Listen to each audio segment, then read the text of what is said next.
passando aqui para dar início a mais um Ecoando, a voz que chega mais longe. Já peço que você vá compartilhando, curtindo, comentando, para que esse conteúdo, que esse vídeo chegue a mais pessoas e alcance mais corações.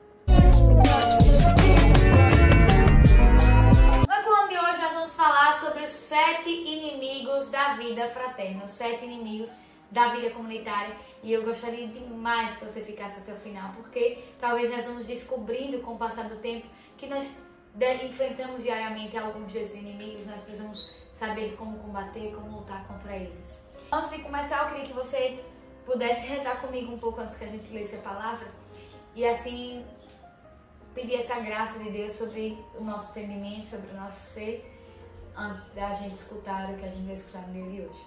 Em nome do Pai, do Filho e do Espírito Santo. Amém. Senhor Deus, eu peço que esse Ecoando, Senhor, alcance esse coração que está do outro lado da tela. Eu peço, Senhor, que a partir desse momento mesmo, Senhor, possa abrir as portas desse coração e que, Senhor, possa se entrar a Tua palavra de forma que liberte, que transforme, que purifique, que restaure, Senhor, esse coração. Para que, Senhor, mesmo a Tua graça superabunde nessa vida e a partir de agora, Senhor, mesmo, com o entendimento da Tua palavra, com o entendimento da Tua verdade, que é o Senhor, possa ser mesmo, Senhor, um novo ser, uma nova criatura. No Ecoando de hoje, nós vamos falar sobre os 7 inimigos da vida fraterna. Eu gostaria que você pudesse abrir comigo no livro de Romanos, capítulo 12, versículo 9 em diante, que diz assim: que vossa caridade não seja fingida. Aborrecei o mal, apegai-vos solidamente ao bem. Amai-vos mutualmente com afeição fraternal e terna. Adiantai-vos em honrar uns aos outros. Não relaxeis o vosso zelo. Sede fervorosos de espírito. Servi ao Senhor. Sede alegres na esperança, pacientes na tribulação e perseverantes na oração. Socorrei as necessidades dos fiéis. Esmerai-vos na prática da hospitalidade. Palavra do Senhor. Graças a Deus. Eu queria que você pudesse prestar atenção comigo, especificamente no versículo 10, que diz assim: amai-vos mutuamente com afeição terna e fraternal, e adiantai-vos em honrar uns aos outros. Não relaxeis o vosso zelo. Amados, nós precisamos fazer assim como São Paulo indicou: adiantai-vos, apressai-vos em amar uns aos outros. Apressai-vos, adiantai-vos em zelar um pelos outros, servir ao Senhor. Sabe?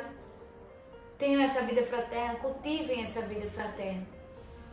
E para falar sobre isso, nós precisamos falar sobre os inimigos, né, dessa vida comunitária.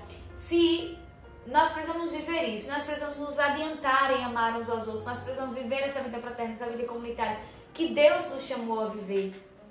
Então eu preciso combater contra tudo aquilo que não me leva a viver essa vida comunitária, que não me leva a viver essa vida fraterna. Por isso eu queria que você já entrasse nesse entendimento comigo, que os 7 pecados capitais, eles nos tiram da nossa vida de santificação. Ou seja, a vida fraterna é o lugar, a vida comunitária é o lugar que Deus escolheu para mim para que eu fosse santa. E os 7 pecados capitais, eles não me permitem ser santo. Então não me permite viver a vida fraterna. Por isso, nesse primeiro pecado capital, eu queria que você entendesse que o pecado da soberba, ele te impede de viver a vida fraterna. Porque a soberba é esse desejo desordenado para que você tenha uma excelência em si próprio. Então eu não me importo com o outro, se o outro está avançando, se o outro não está avançando. Me importa que eu esteja avançando, me importa que eu esteja fazendo melhor, me importa que eu arrase, me importa que eu esteja evoluindo. Tô nem aí pro resto da comunidade, não tô nem aí pros meus irmãos, eu tô ligado só no meu processo, eu quero me engrandecer. E quando nós temos um coração soberbo, nós não temos espaço para a humildade. Um coração soberbo, ele é um coração arrogante, é aquele irmão na comunidade que ele só pensa nele, que ele só quer evoluir por ele, que ele quer sabe ser bem visto, que ele quer olhar para ele mesmo e dizer: eu sou melhor, eu dou o meu melhor, eu consegui. É um coração soberbo, esse coração arrogante. A arrogância, ela nos tira do ambiente comunitário, porque eu acabo diminuindo os meus irmãos, porque eu acabo querendo crescer independente do que eu preciso fazer. Então, nós precisamos combater contra esse pecado da soberba, nós precisamos combater contra esse inimigo da vida fraterna. Amados, como segundo inimigo da vida fraterna hoje nós trouxemos a avareza. Esse pecado capital que nos faz nos apoiar, nos segurar nos bens materiais. Então, a minha segurança, a minha paz, a minha felicidade, a minha proteção está nos bens materiais. Amados, numa vida fraterna não tem espaço para um avarento. Porque o avarento, ele quer se apoiar sempre em coisas, e a primeira coisa que a vida fraterna nos ensina é partilhar. É dar mais do que receber. É não acumular tesouros que a traça e o ferrugem corroem. Então a pessoa que é avarenta, ele vai começar a se consumir dentro da comunidade. Ele vai começar a se consumir dentro da vida fraterna, porque ele vai se ver toda hora de frente com a sua maior limitação. Ele que quer toda hora ser protegido por câmeras, por não sei quantos cadeados, ele vai ter que dormir em acampamentos, que você vai ter mal um colchonete para dormir. São exemplos, sabe, que vão ali corroendo a vida do avarento, porque ele é tão ligado nos bens presentes que ele começa a ter medo das coisas, ele se sente inseguro. Ele quer sempre mais, porque é o que traz para ele essa proteção, é o que traz para ele a segurança, as coisas materiais. Numa comunidade, nós não temos, numa vida fraterna, nós não temos espaço para a avareza, porque nós somos chamados a dar tudo, mesmo que nada recebamos. Então, se você percebe dentro de você que você tem essa avareza, essa segurança nos bens materiais, é importante que você olhe para dentro de você e comece a batalhar contra esse pecado da avareza. O terceiro pecado e o terceiro inimigo da vida comunitária é a luxúria. Gente, a luxúria, ela é o desejo desordenado no prazer sexual. A mim mesmo. Quando eu sou uma pessoa que vive a luxúria, então eu olho para as coisas ao meu redor e eu quero que elas me satisfaçam de alguma maneira. Eu olho para as pessoas ao meu redor e olho para elas já como alguém que pode me satisfazer.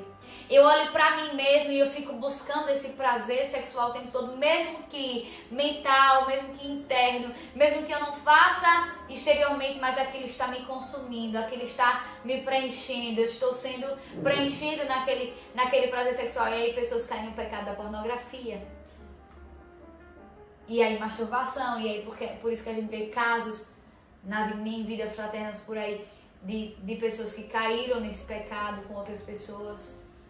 Na vida fraterna nós não podemos dar um minuto sequer de espaço para a luxúria, porque nós estamos colocando em jogo o pudor, o respeito que eu tenho ao outro. Nós estaremos colocando em jogo a caridade que eu tenho com o outro. Gente, alguém que vive a luxúria, alguém que vive a avareza, alguém que vive a soberba, essas pessoas não dão espaço para Deus. Estão tão cheias de querer os seus prazeres pessoais, de querer as suas coisas pessoais, de querer se satisfazer em si mesmos, que elas começam a não deixar espaços mais para Deus. E aí, se você tem esse pecado da luxúria, você precisa agora começar a contemplar, adorar mais o Senhor na Eucaristia. Você precisa começar a ler mais coisas espirituais. Você precisa começar a ver mais coisas espirituais. Você precisa começar a dar passos na sua vida espiritual para que você vá se desintoxicando desse ser. Desintoxicando desse pecado da luxúria, que vai lhe matando por dentro. Eu começo a ver o outro como um pedaço de carne. Eu começo a ver qualquer situação como uma situação de poder satisfazer-me. Você precisa começar a combater com isso, porque na vida comunitária isso é um veneno. Você não pode deixar-se ser transformado, ser tomado por essa luxúria. Ela não lhe pertence mais, ela ficou na vida antiga, na vida passada. Veja bem, o quarto inimigo da vida fraterna é a ira. Porque a ira é essa reação descontrolada de raiva e de ódio. Gente, não é ira você acontecer alguma coisa e ali você se irritar e ali você sentir uma raiva. Não, isso não é ira. Ira é quando você já deixa que aquilo seja uma reação descontrolada dentro de você. Ira é quando aquilo acontece e você, ao invés de entender que aquilo aconteceu, talvez até se estressar, mas depois se retomar do jeito certo e resolver, não, aquilo vai lhe consumindo, aquilo vai ganhando espaço dentro de você, aquela raiva, e aí tudo que vai acontecendo vai remetendo àquela raiva que você teve, porque você não resolveu, você acumulou, você deixou aquela raiva dentro de você. E aquilo vai se acumulando, e o meu irmão que faz mais alguma coisa vai acumulando. E engraçado é que a ira na vida comunitária, ela é acumulativa. E você sempre acha que o outro está fazendo propositalmente. Engraçado que na vida comunitária, interessante, que na vida comunitária é como se você criasse um senso de defesa com você mesmo. E você achasse que todo mundo que está ali estão te atacando, são inimigos. Os seus irmãos, eles não são os teus inimigos. Quando eles fazem alguma coisa que te fere, quando eles fazem alguma coisa que você discorda, eles não estão fazendo isso de forma proposital, mas porque eles também são gente, eles também são humanos, eles também têm defeitos, dificuldades, eles também têm limitações, que talvez sejam as mesmas que as minhas, mas talvez sejam limitações diferentes, e eu não posso olhar para eles como se eles fossem os meus inimigos. Não, eu preciso olhar para eles como se fossem irmãos que eu preciso amar, cuidar, entender e respeitar, que eu preciso ajudar a ser santo, porque eles também precisam me ajudar a ser santo. Então eu não posso ficar acumulando um defeito do outro, porque isso vai virar ira dentro de mim, isso vai começar a me consumir, isso vai começar a mudar o meu jeito de agir com os meus irmãos. Então, alguém fez alguma coisa comigo, aconteceu alguma situação na comunidade e eu começo a descontar em todo mundo. Por quê? Porque eu estou irado, porque eu estou cheio dessa ira que só me afasta de Deus, que só faz eu ferir o outro, que só fez... Engraçado que uma pessoa irada, interessante, que uma pessoa irada, ela começa a fazer as coisas mal feitas dentro da comunidade. Qualquer jeito tá bom dentro da comunidade. Mas não é porque ela tem preguiça, é porque ela tá tão cheia de ira que ela não se importa mais. Tá tão cheia de ira que ela só quer se vingar. A ira, ela nos dá esse desejo de vingança, te leva pro inferno. Porque você não pode se vingar do seu irmão, você precisa se reconciliar com o seu irmão. Você não pode se vingar, por isso que você não pode ter ira, porque você não pode ter esse efeito acumulativo. Quando você fica com esse efeito acumulativo, só juntando, você começa a querer se vingar. Eu vou esperar a hora certa para me vingar do meu irmão. Eu vou esperar a hora certa para lançar a palavra que vai ferir ele. Eu vou esperar a hora certa para mostrar, para colocar ele no lugar dele. Tá errado. Quem precisa colocar o outro no lugar é Deus. Você precisa ajudar, se apressar em amar e cuidar uns dos outros, e não a dar o troco, e não a pagar na mesma moeda. É assim que nós seremos santos, sendo violento contra nós mesmos, não contra o outro. Quinto inimigo da vida fraterna, gente, é a gula. Porque a gula é o desejo desordenado pelo prazer que entra a partir da alimentação. Agora, presta atenção comigo. Uma pessoa que tem gula é uma pessoa que vive descontrolada. Uma pessoa que sempre cai no pecado da gula, pode ver, essa pessoa nunca se sente completa. Essa pessoa, quando vai para algum lugar, vai fazer uma missão, sente que aquela missão não preencheu. Vai para a Santa Missa, sente que faltou alguma coisa. Vai para a adoração, sente que faltou alguma coisa. Vai conversar com o irmão, sente que está estranho, que as coisas não fazem mais sentido. Por quê? Porque aquela pessoa está acostumada no pecado, afundada no pecado da gula. A gula vai nos tirando essa satisfação que é ser de Deus. A gula, ela nos dá o sentimento sempre de insatisfação. Você que é sempre insatisfeito, observe como você tem se alimentado. Se você tem se alimentado por compulsão ou não. Uma pessoa que cai sempre no pecado da gula é uma pessoa que ela vai alimentando dentro dela compulsividade. Então, eu posso... Se eu fizer algo bom hoje, mas aquilo não bastou, eu preciso fazer mais, eu preciso viver mais, eu preciso ganhar mais, eu preciso avançar, e aí você sempre está insatisfeito. você precisa combater esse pecado da gula, você precisa reeducar a sua alimentação. Não só por uma dieta, e claro, nós precisamos na vida comunitária cuidar da nossa alimentação, cuidar do nosso corpo, porque Deus nos chamou a cuidar dos dele. E se nós não estivermos bem, nós não conseguiremos cuidar. Então nós precisamos sim cuidar dos dele, nós precisamos sim cuidar do nosso próprio corpo. Mas eu quero prestar atenção no sentido de pecado mesmo, sabe? Quando eu começo a nunca estar satisfeito com aquilo que eu comi, eu quero mais, eu quero mais, eu quero mais, eu quero mais. Isso vai refletindo em toda a minha vida.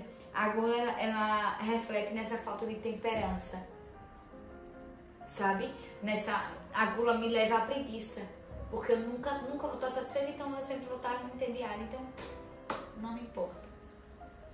A gente precisa começar a se reeducar. Sexto pecado e inimigo da vida comunitária é a inveja. Gente do céu, a inveja na vida comunitária, ela é insustentável. Porque a inveja, ela me traz um sentimento de tristeza, um ressentimento dentro de mim. A partir da evolução do outro, a partir dos ganhos do outro, a partir dos passos que o outro está dando. Veja, uma pessoa que é invejosa, um irmão invejoso dentro da comunidade, ele se entristece com o avanço do outro. Porque o avanço do outro é como se mostrasse para ele, tá vendo que você não é tão bom assim? E ele vai querer mostrar a todo custo que ele não é tão ruim, que ele não é tão inferior. Assim, então ele começa a todo custo querer provar que ele consegue evoluir tão quanto o irmãozinho que evoluiu. Dar passos tão quanto o outro, fazer coisas boas tão quanto o outro. A inveja, ela vai nos deixando nesse estado de tristeza, nesse estado de incapacidade. A inveja, ela vai nos afundando nesse estado de inferioridade. E o outro, olha, a grama do outro é mais verde que a minha, então eu vou botar uma sintética aqui na minha para minha permanecer sempre verde. Mas eu não olho. A inveja, ela tira o nosso olhar do trabalho e coloca o nosso olhar só no resultado. Eu não olho que o outro está regando todo dia a grama dele, que o outro está vivendo certinho, que o outro está rezando, que o outro está cortando a grama, que o outro está deixando zela por aquilo, não. Eu só olho que a grama está verde. E aí eu olho para mim e eu não faço nada, eu não rezo, eu não busco, eu não falo com o formador, eu não ajeito o que precisa ajeitar, mas eu quero ter aquela mesma evolução. E aí eu vou buscar caminhos mais rápidos, mais fáceis para encontrar aquela evolução. E aí, qual é o caminho mais rápido? A mentira. Qual é o caminho mais rápido? A falsidade, a hipocrisia. Então eu vou criando máscaras, porque eu não me permito olhar para mim e ver a minha verdade, que eu tenho defeitos, que eu tenho limitações, porque eu tô vendo que o outro está avançando em cima desses meus defeitos. E eu vou lá e compro uma grama de mentira, uma grama sintética, artificial. Mas aquela grama artificial, ela não vai me satisfazer. Ela não vai me preencher. Porque quem é chamado à vida fraterna, à vida comunitária, é chamado a viver a verdade o tempo todo, sem máscaras, com transparência. Então nós não somos sustentados por nada que seja artificial. Nós somos chamados para a verdade e só seremos completos quando vivermos essa verdade. Sétimo e último inimigo, principal inimigo da vida comunitária, da vida fraterna, é a preguiça. Gente, de todos, eu quero dizer que a preguiça, ela se agrava num nível tão alto na vida comunitária que ela começa a consumir todos os que estão ao redor do preguiçoso. Porque a preguiça é esse ato de negligenciar, esse ato de se omitir diante de uma responsabilidade que é sua.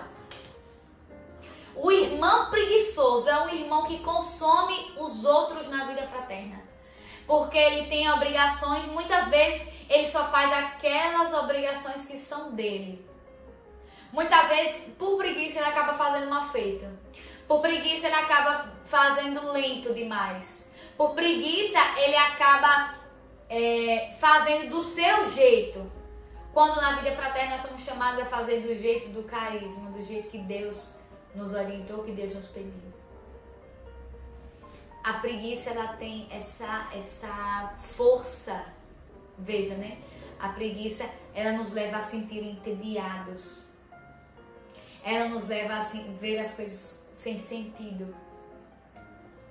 Ela nos leva a uma procrastinação.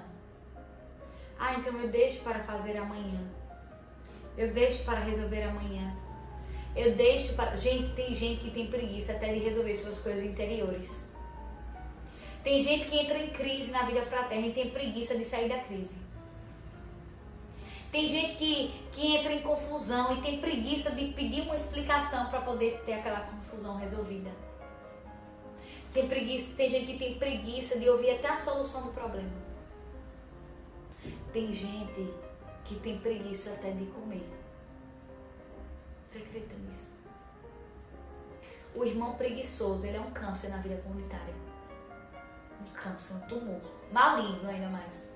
Que vai alcançando todos os outros órgãos. O irmão preguiçoso, ele não percebe. Porque ele se sente ofendido com os outros que são rápidos, com os outros que estão fazendo valer a vida comunitária. Ele não percebe, mas ele está deixando tudo para depois. Então ele não consegue amar o irmão, porque eu amo o irmão amanhã. Eu resolvo os meus problemas com o irmão amanhã. Eu venço esses 7 inimigos da alma, esses 7 inimigos da vida comunitária, esses 7 inimigos da vida fraterna. Amanhã, amanhã, amanhã, amanhã. Quem é preguiçoso não ama a Deus. A preguiça é inimiga do amor. Porque se eu amo a Deus, eu não tenho preguiça de ir a Ele. O irmão preguiçoso, ele tem dificuldade de fazer tudo. E quando ele pedido algo novo, aí é que é o problema. Porque ele vai ter que se esforçar para fazer aquilo novo. O irmão preguiçoso, ele liga o modo automático, robotizado dentro dele. Ah, eu só preciso fazer isso, isso e isso e tá bom. Ele não tem mais espaço para criatividade. Ele não tem mais espaço para vida espontânea, para leveza do espírito. O irmão preguiçoso não tem nem profecia, não consegue nem ouvir a voz de Deus. Porque ele tem tanta preguiça de discernir que quando ele tá vendo que Deus vai falar com ele, ele já para ali mesmo e já diz que Deus não fala com ele e pronto. O irmão preguiçoso não busca a palavra. O irmão preguiçoso quer tudo dado de mão beijada. Amados, nós precisamos combater contra isso. Nós precisamos ser o primeiro. Apressai-vos em amar, apressai-vos em cuidar e honrar uns aos outros. Assim como São Paulo disse na palavra que nós lemos logo no começo. E eu quero rezar por você, para que você não seja mais refém desses inimigos da vida comunitária. Eu quero rezar por você para que você não seja mais refém desses inimigos do amor, da vida fraterna, para que você não seja mais refém, trancado, aprisionado, algemado aos seus próprios prazeres pessoais, às suas próprias questões pessoais, mas que você seja totalmente doado a Deus. Amado, que a partir de agora a sua vida seja mesmo uma resposta a Deus, uma resposta segura a Deus. Que a sua vida a partir de agora seja uma vida totalmente despojada em Deus, abandonada em Deus, confiante em Deus, independente da dor, independente do nível em que você estava afundado em cada um desses pecados, independente ao nível que você estava entregue aos inimigos da vida fraterna. Sempre é tempo de voltar e eu peço a Deus agora o seu retorno, que se você abrir o seu coração a partir de agora, você conseguirá voltar, retornar e ser aquilo que Deus sonhou que você fosse. Que a partir de agora mesmo o Senhor já possa transformar o seu coração, dar a força, que o Espírito possa derramar ainda mais forte essa graça, esse reavivar dos 7 dons que você tem, para que você possa mesmo ser transformado, purificado, para que você possa ser cheio a ponto de transbordar do Espírito Santo, a ponto que não tenha mais espaço para esses inimigos da vida comunitária. Sempre é tempo de voltar e hoje o Senhor usa desse vídeo para que você volte, para que o teu âmbito comunitário, para que a tua vida comunitária, a tua vida fraterna volte a ser leve, volte a ser santa, volte a ser do jeito que Deus sonhou que fosse, a partir da sua vida, a partir da sua decisão, a partir do seu testemunho. Agradeço demais a você por permanecer até o final. Queria que você terminasse esse vídeo e fosse mesmo reavaliar a sua vida e transformar a sua vida e dar passos para viver, para vencer esses 7 inimigos da alma. Finalizamos o Ecoando de hoje em nome do Pai, do Filho e do Espírito Santo. Amém. Que Deus abençoe e até o próximo.